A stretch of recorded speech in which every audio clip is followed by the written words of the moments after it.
दोस्तों, कैसे हैं आप सभी। मैं पंकज फ्यूचर क्लासेस में आप सभी का स्वागत करता हूं। मित्रों, पीछे की क्लास में हमने पर्यायवाची को क्लियर किया था, उसके बाद फिर हमने अनेकार्थी शब्द को क्लियर किया था और आज ही हमारा जो टॉपिक है वो पर्यायवाची टॉपिक से ही निकलता हुआ टॉपिक है, उससे ही मिलता जुलता टॉपिक है। आज हम टॉपिक को क्लियर करने वाले शब्द युग्म, और मुझे उम्मीद है कि पीछे की क्लास शायद आपको समझ में आई होंगी, अच्छी लगी होंगी, और आज की क्लास भी उसी प्रकार धमाकेदार होने वाली है। आए हुए शब्द हैं, जो आए हुए शब्द हैं वही शब्द आपको मिलने वाले हैं। शब्द ज्यादा नहीं है, थोड़े हैं, लेकिन 20-25 शब्द हैं। अगर आप पढ़ेंगे तो मन से इन्हीं शब्दों से काम हो जाएगा, नहीं पढ़ेंगे तो ये नहीं 50 शब्द 100 शब्द भी काफी रहेंगे, कम रहेंगे। तो इसलिए मित्रों ध्यान रखना कि थोड़ा पढ़ें लेकिन बिल्कुल सटीक पढ़ें, वही हमारे लिए बेनिफिट देगा। तो आज की क्लास है, चलते हैं आज की क्लास की तरफ। तो आज की क्लास में टॉपिक है हमारा शब्द युग्म। टॉपिक है शब्द युग्म। तो शब्दों का युग्म बनाना है, और शब्दों का युग्म जो बनेगा वो हमारा पर्यायवाची टॉपिक में से बहुत सारी हेल्प हमें मिलती है। तो आज की क्लास का जो पहला टॉपिक यहाँ से शब्द युग्म है, तो इसी टॉपिक को आज हम क्लियर करेंगे। तो शब्द युग्म होता क्या है? जब दो शब्दों को जोड़ के रूप में प्रयोग किया जाता है तो शब्दों का क्या बन जाता है? युग्म बन जाता है। उसी को हम क्या कहते हैं मित्रों? शब्द युग्म कहते हैं। दो शब्दों को जोड़ के रूप में प्रयोग करना ही हमारा शब्द युग्म कहलाता है। अब ये शब्द युग्म, ये जो शब्दों का युग्म होता है, ये क्या प्रकार से बनाया जाता है तो इसको हम जानते हैं। तो मित्रों एक तो पर्याय युग्म होता है, पर्याय युग्म। पर्याय युग्म एक होता है विलोम युग्म, एक होता है पुनरुक्त। विलोम युग्म एक होता है पुनरुक्त, एक सार्थक निरर्थक होता है। तो चार प्रकार में हम शब्द युग्म को जानेंगे। पहला है हमारा पर्याय युग्म। तो पर्याय का मतलब होता है उसके समान, उसके जैसा, और विलोम का मतलब होता है एक दूसरे के विरोधी।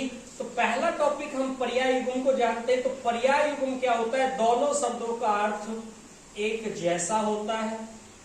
जैसे हंसी खुशी, तो हंसी कहे खुशी कहे, दोनों एक ही पर्याय अर्थ देते हैं। शादी ब्याह, तो शादी कहे या ब्याह कहे सेम अर्थ देता है। पूजा पाठ, तो पूजा पाठ भी सेम अर्थ देता है। तो पर्याय का मतलब होता है दोनों शब्दों का अर्थ एक जैसा हो। तो दोनों शब्द एक जैसा जहां अर्थ देंगे, शब्द युग्म तो बनाते बनाते हैं क्योंकि दो शब्द एक साथ जुड़े हुए हैं, और जब दो शब्द एक साथ जुड़ेंगे तो आप जानते हैं वहां शब्दों का क्या बनेगा? युग्म बनेगा। तो युग्म बन जाएगा। तो इसी युग्म से हम क्या करते हैं? पर्याय का मतलब दोनों शब्दों का अर्थ एक जैसा करते हैं। ऐसे ही विलोम युग्म है। विलोम का मतलब है एक दूसरे के विरोधी होते हैं। विरोधी जैसे आना और जाना, दोनों युग्म में है। आना जाना एक दूसरे के विपरीत अर्थात विरोधी है। हार जीत, अच्छा बुरा। इस प्रकार विलोम से भी हमारा शब्द युग्म बनता है, उसको हम कहते हैं विलोम युग्म। इसको हम कहते हैं पर्याय युग्म। उम्मीद है मित्रों समझ में आ गया होगा। पर्याय विलोम दोनों क्लियर हो गए होंगे। मैं एक बार रिपीटेड कर देता हूँ। पर्याय का मतलब है एक जैसे अर्थ देने वाले दोनों शब्द युग्म में हो, लेकिन दोनों का अर्थ एक जैसा हो। हंसी खुशी, शादी विवाह, पूजा पाठ। विलोम का मतलब है युग्म में तो हो दोनों शब्द, लेकिन दोनों एक दूसरे के विपरीत हों, उल्टे हों, तो इसी को हम विलोम युग्म कहते हैं। आना जाना, दिन रात, अच्छा बुरा, ऊपर नीचे, इस प्रकार विलोम युग्म बनता है। तीसरा है पुनरुक्त। पुनरुक्त का मतलब होता है एक शब्द दो बार लिखा जाए। शब्द युग्म मतलब युग्म में लिखा जाए, युग्म में लिखे हुए हैं, लेकिन एक शब्द पुनरुक्त का मतलब पुनः लिखा जाए, लगातार वही शब्द रिपीटेड होता रहे, तो वही पुनरावृत्ति के रूप में लिखा जाए, तो उसी को हम क्या कहते हैं? पुनरुक्त कहते हैं। जैसे घर घर, बच्चा बच्चा, पल पल, गली गली, मोहल्ला मोहल्ला, गांव गांव, इस प्रकार पुनरुक्त का जो युग्म होता है तो पुनरुक्त युग्म होता है। नेक्स्ट है सार्थक निरर्थक। तो सार्थक निरर्थक में होता है एक सार्थक रूप में होता है जिसका अर्थ होता है, और एक निरर्थक होता है जिसका कोई अर्थ नहीं होता। तो सार्थक में स अर्थ जिसके साथ में अर्थ है, निरर्थक मतलब जिसके साथ में कोई अर्थ नहीं है।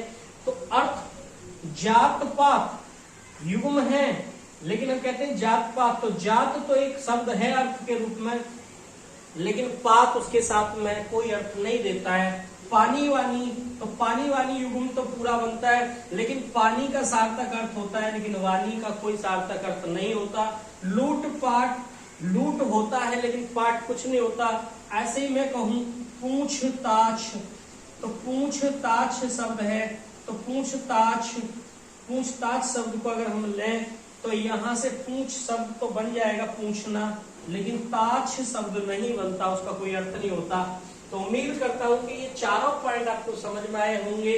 एक जैसा अर्थ देने वाले दोनों शब्द, यहाँ विपरीत अर्थ देने वाले, यहाँ दोनों पुनरावृत्ति में लिखे जाने वाले, यहाँ एक का अर्थ होता और एक का नहीं होता। तो आगे चलते हैं मित्रों, शायद समझ में आ गया होगा। तो आगे देखते हैं अब हम इसमें युग्म है अनिल और अनल, इंपोर्टेंट शब्द है सभी। अनल और अनिल, अनिल का मतलब क्या होता है, अनल का मतलब क्या होता है। अनिल का मतलब आग होता है और अनल का मतलब वायु होता है। अनल का मतलब वायु और अनिल का मतलब आग होता है। सब है अली, अली, आली। तो अली का मतलब और अली का मतलब, इन दोनों को सबसे पहले जानेंगे कि क्या होता है, और यहाँ से आली को भी आप जान जाएंगे सीधा सीधा। अली और अली, इसमें बड़ी मात्रा है, इसमें छोटी मात्रा है। अगर हम एक ट्रिक रूप में देखें तो बड़ी रूप मात्रा, एक बड़ा जो हमें दिखाई दे हम उसके साथ बड़ी मात्रा का यूज करेंगे, और जो हमें छोटा दिखाई दे अपनी आंखों से हम उसको छोटा लेके चलेंगे। तो अली में छोटी मात्रा और बड़ी मात्रा का ही फेर है, या अली में बड़ी मात्रा है। अब आप देखें सखा और भिड़मर, भिड़मर का मतलब भौरा, भौरा छोटा होता है तो इसका मतलब छोटी मात्रा, और सखा मित्र बड़ा दिखाई देता है तो बड़ी मात्रा। अब आली का मतलब कैसे समझेंगे, आली का मतलब स्त्रीलिंग होता है, तो यहाँ आ जोड़ दिया तो यहाँ सखा का क्या बन गया मित्रों, सखी बन गया। तो उम्मीद करता हूं शायद समझ में आ गया होगा। बड़ी मात्रा बड़ा दिखाई देगा, इन दोनों में छोटी और बड़ी मात्रा का फेरबदल है। तो आप देखें छोटी बड़ी मात्रा का फेरबदल है, तो छोटी और बड़ी मात्रा में ही अली, अली में देखेंगे तो इन दोनों में छोटा क्या है, भौरा, तो भौरा छोटी मात्रा, सखा बड़ा है तो बड़ी मात्रा। या आली है तो आ का डंडा लगने से स्त्रीलिंग बन गया सखी। नेक्स्ट है अंश, अंश। अंश का मतलब आप जानते हैं, इसका मतलब आप जानते होंगे, हिस्सा होता है, उम्मीद करता हूं शायद पता होगा। और इस अंश का मतलब होता है मित्रों कंधा। नीरज, नीरद, तो नीरज, नीर, नीर। यहाँ फिर पर्यायवाची का टॉपिक आ चुका है। जय का मतलब जन्म लेने वाला, दय का मतलब देने वाला।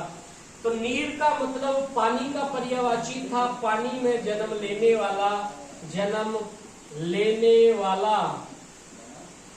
तो पानी में पानी देने वाला, तो पानी को देने वाला क्या होगा, बादल, और पानी में जन्म लेने वाला क्या होगा, कमल। तो नीरज कमल होता है और नीरज बादल होता है। नेक्स्ट वदन और बदन।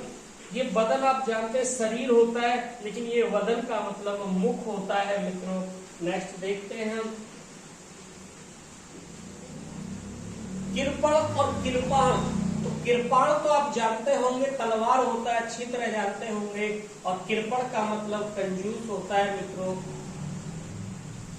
दिवा और दीवा, इस दीवा को आप पीछे पर्यायवाची में पढ़ के आए थे, दिन होता है। और दीवा आप जानते हैं ग्रामीण भाषा में दीवा एक दीपक को कहा जाता है, एक दीपक होता है दीवा। और ये दीवा, दीवा का मतलब दिन होता है और दीवा का मतलब दीपक होता है। तम और तमा, तम और तमा, तम का मतलब अंधेरा होता है और तमा का मतलब मित्रों रात होता है, रात होता है। तम का मतलब अंधेरा और तमा का मतलब रात होता है। मित और मीत, मित का मतलब कम होता है, मीत का मतलब तो मित्र होता है, आप जानते होंगे, लेकिन मित का मतलब कम होता है मित्रों। राज और राज, इस बिंदी लगने से बन जाता है रहस्य, और ये राज का मतलब राज्य होता है। करकट, करकट, इस करकट का मतलब केकड़ा होता है और इस करकट का मतलब मित्रों कचरा होता है। सुरभि और सुरभि मैंने बताया था दोनों सेम है, छोटी और बड़ी मात्रा का फेरबदल है। गंध और गाय, हमें दिखाई कौन सी चीज ज्यादा बड़ी देती है? गाय बड़ी दिखाई देती है, तो इसका मतलब सुरभि की बड़ी मात्रा और सुरभि छोटी मात्रा पे गंध होती है। ऐसे ही तरणी, तरणी, तरुणी, तो आप सबसे पहले इन दोनों शब्दों को जानेंगे। तरणी बड़ी मात्रा है और तरणी छोटी मात्रा है। एक नाव है, एक सूर्य है। तो मित्रों आपको अपनी आंखों से कौन सी चीज बड़ी दिखाई देती है? नाव आप देखते हैं तो आपको बड़ी दिखाई देती है क्योंकि पास से देख रहे हैं, और सूर्य काफी दूर है क्योंकि सूर्य के पास आप पहुंच नहीं सकते, तो सूर्य तो आपको सदैव छोटा दिखाई देगा। इसलिए छोटी मात्रा सूर्य के साथ और बड़ी मात्रा नाव के साथ। तरुणी, तरुणी से तो आपको समझ में आ गया होगा कुछ कुछ नाम, युवती के सा नाम है। नेक्स्ट है अचिर। अचिर का मतलब, चिर का मतलब क्या होता है मित्रों? ए का मतलब नहीं, चिर का मतलब पुराना। इसका मतलब अचिर है तो पुराना नहीं है, तो इसका मतलब क्या हो गया? चिर का मतलब नया हो गया। ऐसे ही अजिर का मतलब क्या होता है मित्रों? आंगन होता है।